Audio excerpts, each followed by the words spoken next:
All right, this is the trivet from the stove right here. This is a pan. As you can see, just a baking pan. And then here is a terracotta pot. Here is a tea light. So what I do is I put the tea light in the pan.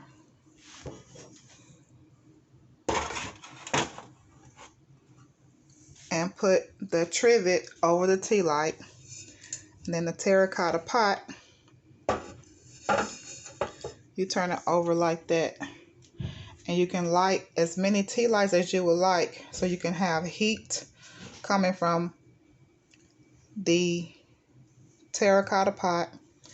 And also you can have a pot or a skillet right here where you can cook. So you'll have light, heat, and be able to cook.